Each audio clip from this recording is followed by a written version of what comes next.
Louis Marchand, 123 cm, né en 1968 dans le 20e arrondissement de Paris, dans une chambre de bonne qui sentait le chou bouilli et l'humidité remontant des murs. Sa mère couturière portugaise aux mains abîmées par les aiguilles l'appelait « Mon petit prince ». Les autres, dans les escaliers étroits de Belleville, l'appelaient autrement « le nain »,« le minus », l'avorton, des mots qui tombaient comme des pierres sur un enfant qui ne comprenait pas encore pourquoi son corps avait décidé de ne pas grandir comme les autres. Achondroplasie, un mot médical froid pour expliquer une vie entière de regards détournés, de rires étouffés derrière des mains sales, de portes qui se ferment avant même qu'on ait frappé. La ville lumière qui cache ses ombres sous les ponts, dans les cours intérieures, derrière les façades haussmanniennes qui mentent sur ce qui se passe vraiment dans les entrailles de la métropole. Belleville grouille de vie et de misère entremêlées. Le marché aux puces où l'on vend ce qui a été volé la veille. Les cafés où les hommes jouent au domino en buvant du café turc dans des tasses ébréchées. Les synagogues et les mosquées qui se côtoient dans un silence respectueux. Les dealers qui marquent leur territoire au coin de la rue de la Mare. Les prostituées qui attendent sous les réverbères de la rue de Belleville, leurs visages fatigués éclairés par la lumière jaune et malade des lampadaires. Pas difficile quand on mesure 123 cm. Les gens regardent droit devant eux, pas en bas.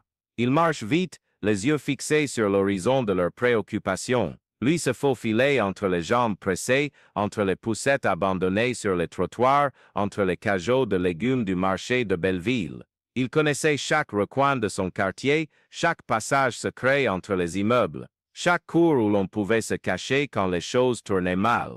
Et les choses tournaient souvent mal pour quelqu'un comme lui.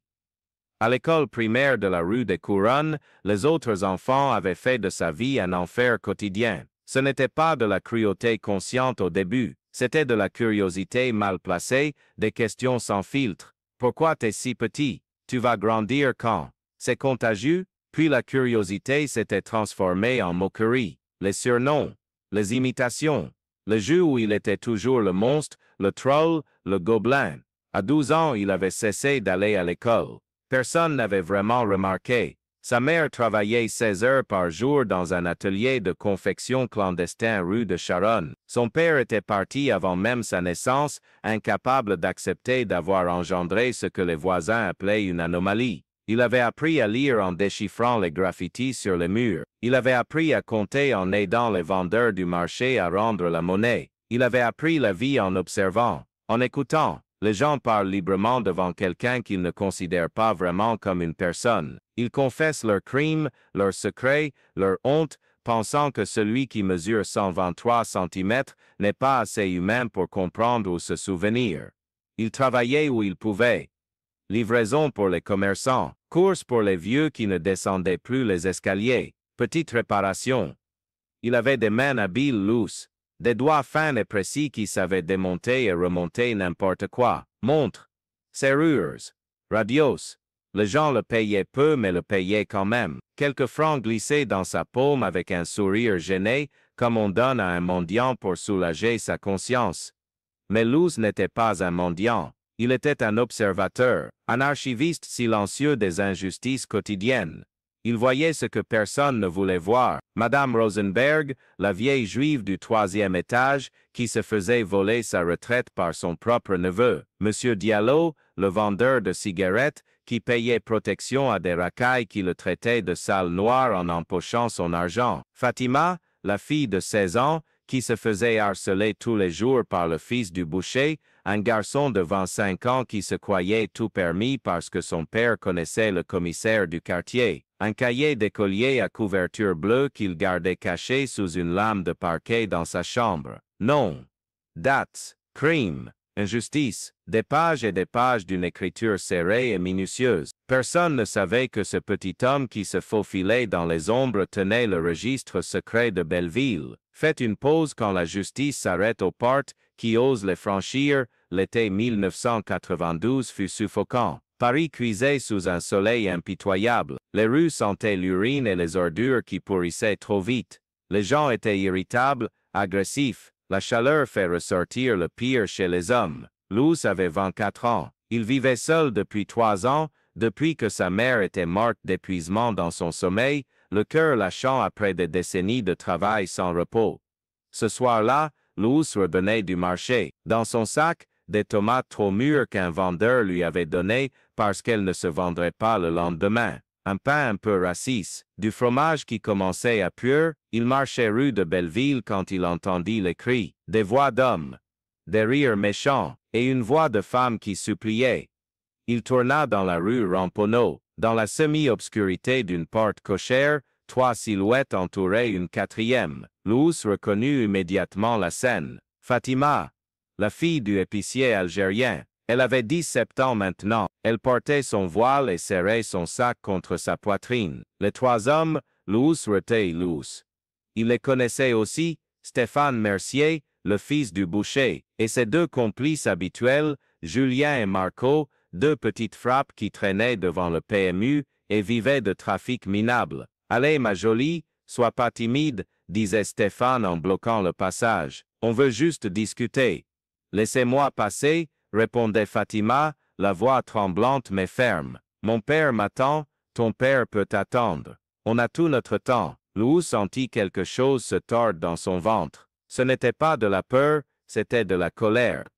Une colère froide et ancienne qui avait attendu des années pour trouver sa voie. Il s'avança dans la lumière du réverbère. Elle a dit non. Dit Luz, de sa voix claire. Les 3 hommes se retournèrent. Leurs visages passèrent de la surprise au mépris en une fraction de seconde. « Tiens, le nain !» s'exclama Stéphane en éclatant de rire. « Tu veux jouer les héros? Laissez-la partir, répéta Luz, sans bouger. Marco s'approcha. « Casse-toi le monstre, avant qu'on t'utilise comme ballon de foot. » Ce qui se passa ensuite, Luz rencontrait plus tard comme un brouillard.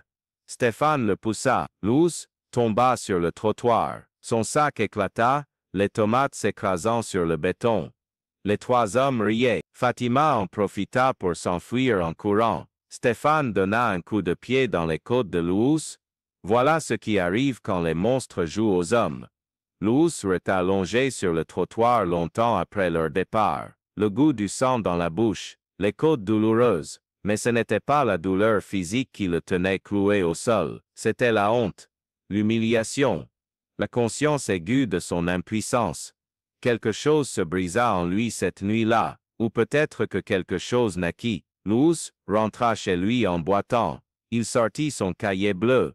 Et à côté du nom de Stéphane Mercier, il dessina un petit symbole, une croix dans un cercle. Le premier d'une longue série. Les semaines suivantes, Luz changea pas extérieurement. Il était toujours le même petit homme discret qui faisait ses courses et ses petits boulots. Mais intérieurement, quelque chose s'était mis en marche. Il observait différemment maintenant. Il notait avec plus de précision les habitudes, les horaires, les faiblesses. Il étudiait son quartier comme un général étudie un champ de bataille. Il commença à s'entraîner. Dans sa chambre minuscule, il faisait des exercices, pompes, abdominaux. Il développait sa force, compensant sa taille par la puissance. Il pratiquait l'équilibre, la précision des gestes. Il apprenait à utiliser son corps comme une arme, pas pour le combat direct. Il n'était pas stupide, mais pour l'efficacité, la discrétion, la surprise. Il achetait des livres d'occasion chez les bouquinistes des quais, des livres sur la chimie, la mécanique, l'électricité. Il apprenait. Toujours, Luz, marchand était peut-être petit, mais son intelligence était chance. Et elle était nourrie maintenant par quelque chose de plus puissant que le savoir, un but. Septembre arriva avec ses pluies grises. Paris se nettoyait de la crasse de l'été. Les gens sortaient leurs parapluies et leurs impairs.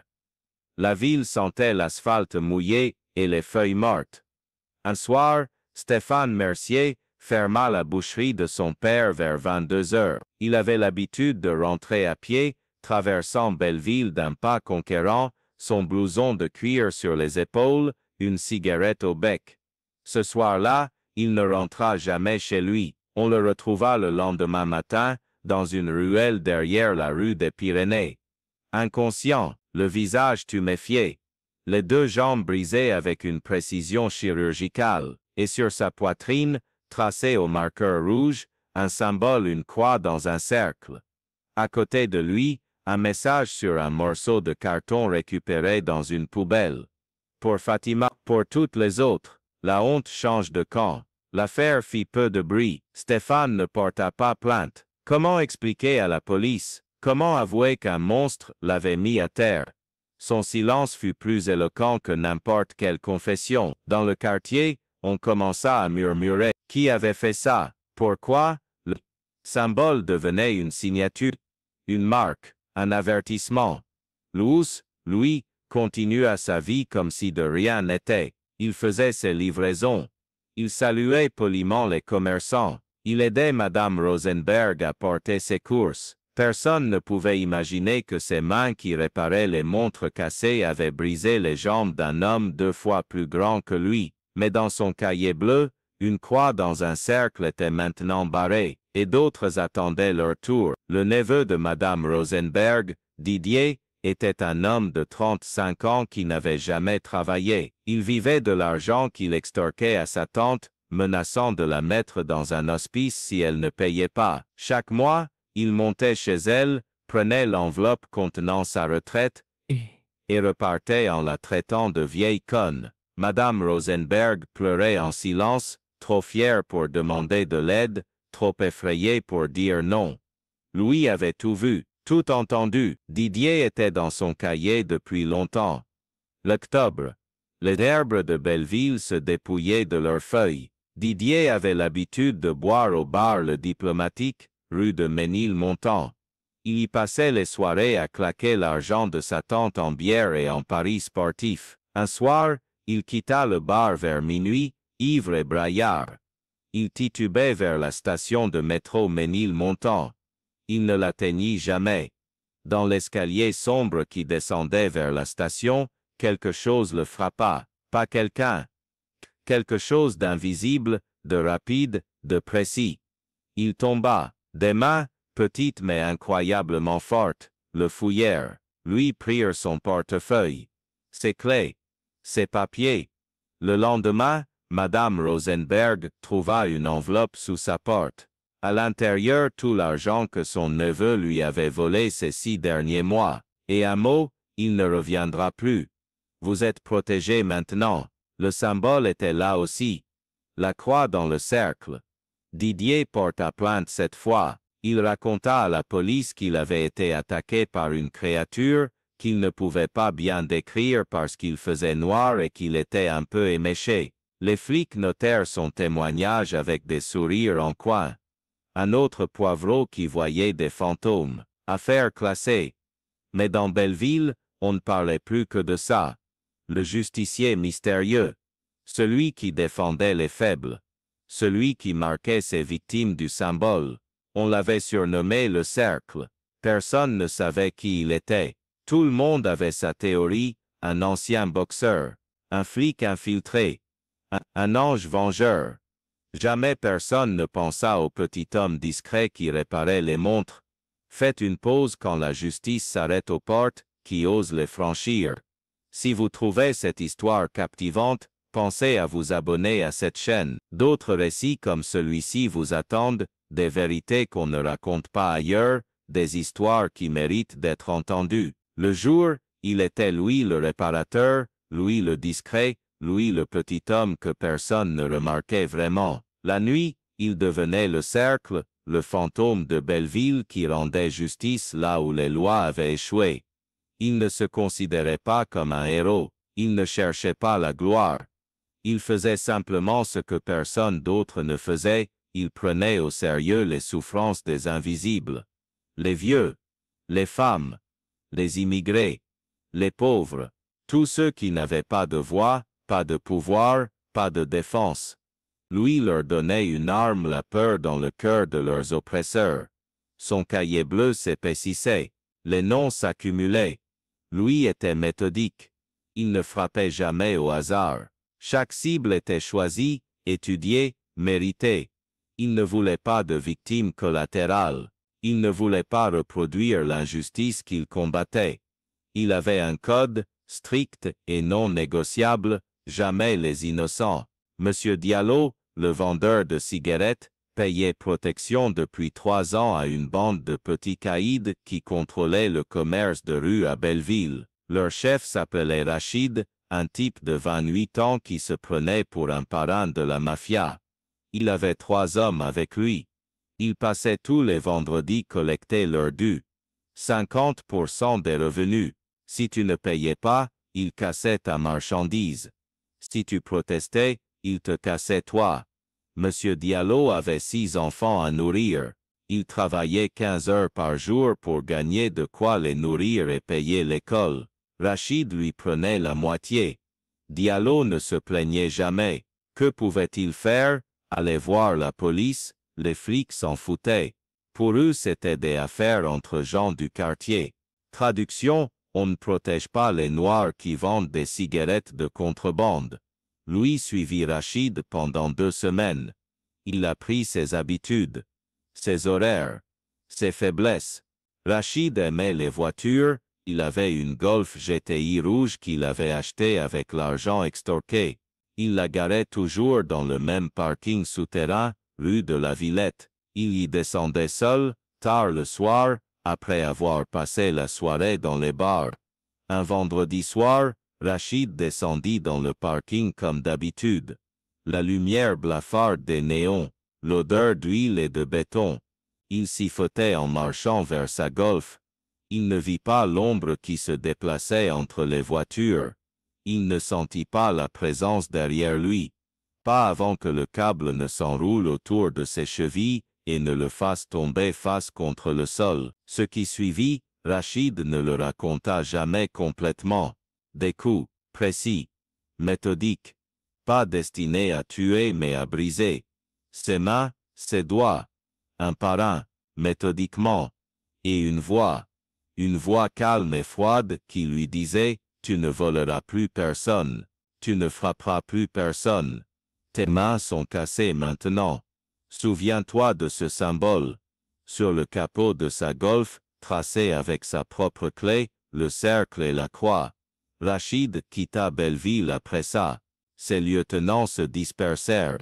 Monsieur Diallo garda son argent. Dans le quartier, on murmurait avec un mélange de peur et de respect. Le cercle ne plaisantait pas. Le cercle était juste, illustre qu'il. Mais la justice a un prix. Louis le découvrit en décembre. C'était une nuit froide. Le genre de froid humide qui pénètre les os. Louis avait une nouvelle cible. Un propriétaire qui louait des chambres insalubres à des sans-papiers, des pièces sans chauffage ni fenêtres, des taudis pour lesquels il exigeait des loyers exorbitants. L'homme s'appelait Bertrand Longuet. Il possédait 3 immeubles à Belleville. Il était riche, protégé, intouchable. Ou du moins c'est ce qu'il croyait. Louis l'avait suivi jusqu'à son immeuble Cossus du 16e arrondissement. C'était audacieux, sortir de Belleville. Mais Louis était confiant maintenant. Il avait un système, une méthode. Il ne pouvait pas échouer. Il attendit dans l'ombre. Longuet rentrait toujours tard, après ses soirées dans les restaurants chics. Louis avait tout planifié. L'attendre dans le parking. Le surprendre. Lui faire peur. Lui faire comprendre que personne n'était intouchable. Mais ce soir-là, Longuet n'était pas seul. Il avait sa fille avec lui. Une enfant de 8 ans, petite robe blanche, nœud dans les cheveux. Elle tenait la main de son père en bâillant, fatigué par la soirée. Louis se figea. Il ne s'était pas attendu à ça. Son plan était précis, calculé pour une cible seule, pas pour un père avec sa fille. Il hésita. 1 seconde. 2. C'était 1 seconde de trop. Longuet le vit. Un petit homme dans l'ombre. Il cria. La fille cria aussi. Lui paniqua. Il courut. Mais dans sa fuite, il bouscula la petite. Elle tomba. Sa tête heurta le béton. Le bruit. Ce bruit horrible d'un crâne contre le sol dur. Lui s'enfuit. Il courut dans les rues du 16e, le cœur battant, les poumons en feu. Derrière lui les cris de Longuet. Les pleurs de l'enfant. Il courut jusqu'à Belleville, jusqu'à sa chambre, jusqu'à son lit.